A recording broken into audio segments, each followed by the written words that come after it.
بسم اللہ الرحمن الرحیم۔ ناظرین، آج کی ویڈیو میں ہم ذکر کرنے والے ہیں اس واقعے کا کہ جب یزید کی قبر کو کھدوایا گیا۔ آخر اس واقعے کی وجہ کیا تھی؟ کس نے اور کیوں یزید کی قبر کو کھولا؟ یہ واقعہ یزید کی وفات کے کتنے سال بعد پیش آیا؟ ناظرین، یزید نے اپنی زندگی میں ہی اپنے بیٹے معاویہ کو اپنا جانشین مقرر کر دیا تھا۔ یزید کے 12 بیٹے اور 5 بیٹیاں تھیں، لیکن اس کو اپنے بیٹے معاویہ سے بے انتہا پیار تھا۔ اس کی تعلیم و تربیت بھی شہزادوں کی طرح ہی کی گئی۔ یزید چاہتا تھا کہ اس کا یہ بیٹا اس کا حقیقی جانشین بنے۔ یزید نے حکومت سنبھالتے ہی اپنے 2 بیٹوں خالد اور معاویہ کو اس وقت کے بہترین استاد عمر المقصوص کے مکتب میں 3 سال کے لیے بھیج دیا۔ شیخ عمر المقصوص بھی جانتے تھے کہ یزید کا جانشین معاویہ ہے، اس لیے انہوں نے اس کی تربیت پر خوب محنت کی۔ 61 ہجری میں جب واقعہ کربلا پیش آیا تو شیخ المقصوص کو بہت تکلیف پہنچی، چونکہ آپ کا دل محب اہل بیت سے تڑپتا تھا۔ اسی لیے آپ نے یزید کے ان دونوں بیٹوں کو عظمت اہل بیت سے خوب روشناس کروایا۔ ایک طرف کربلا کا واقعہ پیش آیا اور جگہ جگہ یزید کے خلاف بغاوت اٹھنے لگی، دوسری طرف معاویہ جو یزید کا جانشین تھا، اس کی تربیت ایک سچے عاشق رسول صلی اللہ علیہ وآلہ وسلم کر رہے تھے۔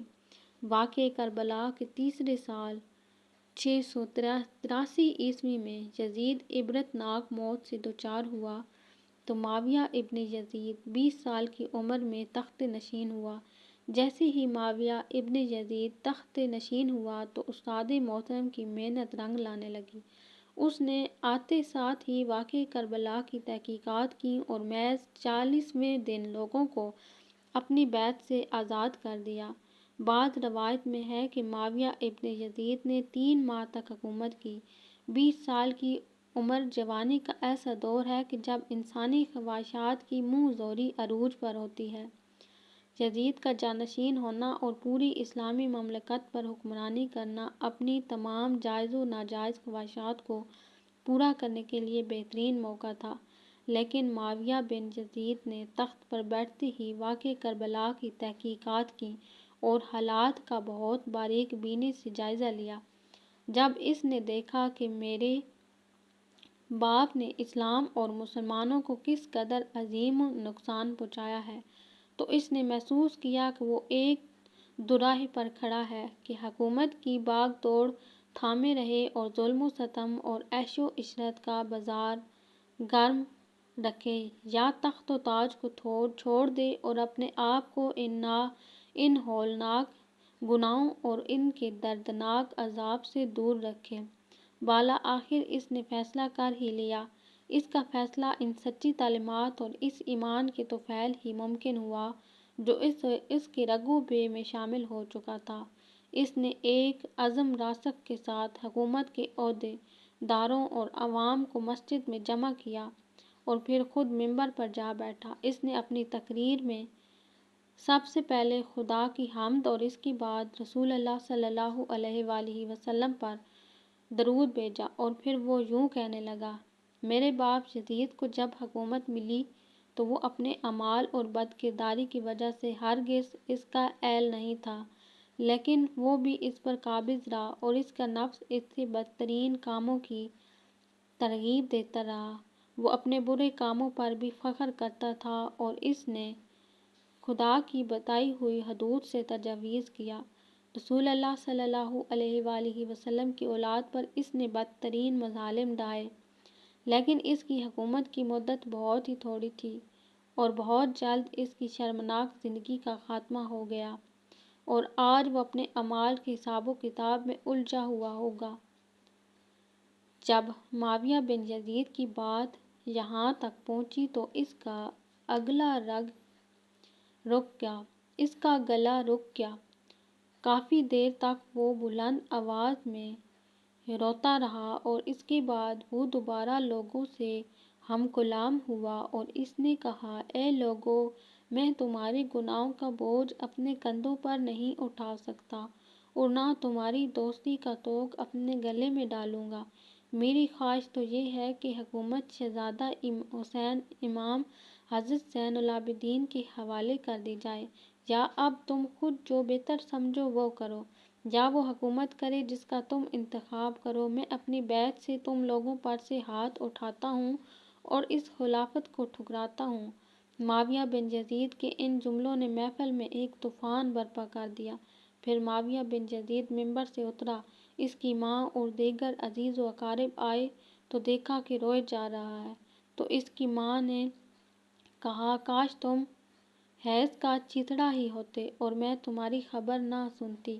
اس نے کہا خدا کی قسم میں بھی یہی چاہتا ہوں، اگر میرے خدا نے مجھے معاف نہ کیا تو میرے لیے برا ہوا۔ اور اس کے بعد بنو امیہ نے اموی شہزادے مروان بن حکم کے ہاتھ پر بیعت کر لی اور اسے تخت پر بٹھا دیا۔ مروان نے اپنا دارالحکومت مستقل طور پر دمشق منتقل کر دیا۔ بنو امیہ نے شیخ عمر المقصوص کو زندہ درگور کر دیا کہ تم نے ایسی تربیت کیوں کی کہ معاویہ بن یزید نے بھرے دربار میں بنو امیہ کو رسوا کر دیا۔ اس کے چند دن کے بعد ہی معاویہ بن یزید کو زہر دے دیا گیا۔ 684 ہجری سے 685 تک مروان بن حکم نے حکومت کی۔ پھر اس کی وفات کے بعد مروان کے بیٹے عبد الملک نے 685 سے 705 تک ایک طویل عرصے تک حکومت کی۔ پھر 705 عیسوی سے 715 تک عبد الملک کے بیٹے ولید نے حکومت کی۔ اسی کے دور میں سندھ، اندلس اور دیگر بہت سی ریاستیں فتح ہوئیں۔ اسی کے دور میں شہزادہ حضرت زین العابدین کو زہر دیا گیا۔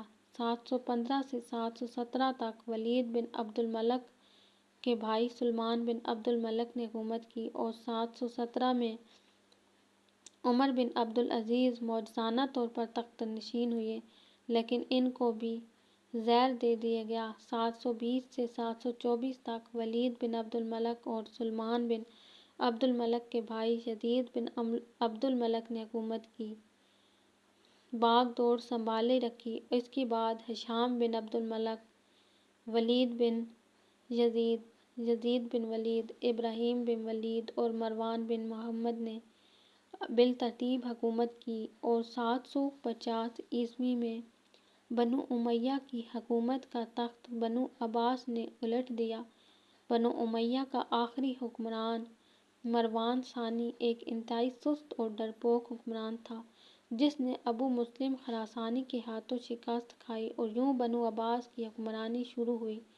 تاریخی کتابوں میں درج ہے کہ ابو مسلم خراسانی نے بنو عباس کے ابو الجعفر المنصور اور ان کے بھائی ابو العباس الصفا کو حکمرانی سونپ دی۔ اس طرح بنو عباس کے پہلے حکمران ابو العباس نے آتے ہی بنو امیہ کا نام و نشان مٹانے کی قسم کھائی، بہت سے لوگوں کو قتل کر دیا اور کربلا کے واقعے میں ملوث تمام کرداروں کی قبریں تک کھول دیں۔ اس طرح بنو عباس کے حکمران ابو العباس الفتح نے یزید کی قبر کو بھی کھودوایا اور یہ کام اس نے اپنی نگرانی میں کروایا۔ وہ چاہتا تھا کہ یزید کو قبر سے نکالے اور اس کی لاش کو سولی پر لٹکائے۔ چنانچہ یزید کی وفات کے 65 سال بعد اس کی قبر کو اس وقت کے حکمران ابو جعفر اور ابو العباس کی نگرانی میں کھودوایا گیا، لیکن جب یہ قبر کو کھولا گیا تو سب یہ دیکھ کر حیران رہ گئے کہ اس میں لکڑیوں کی راکھ، بدصورت کتے اور ایک اژدھے کے سوا کچھ نہ تھا۔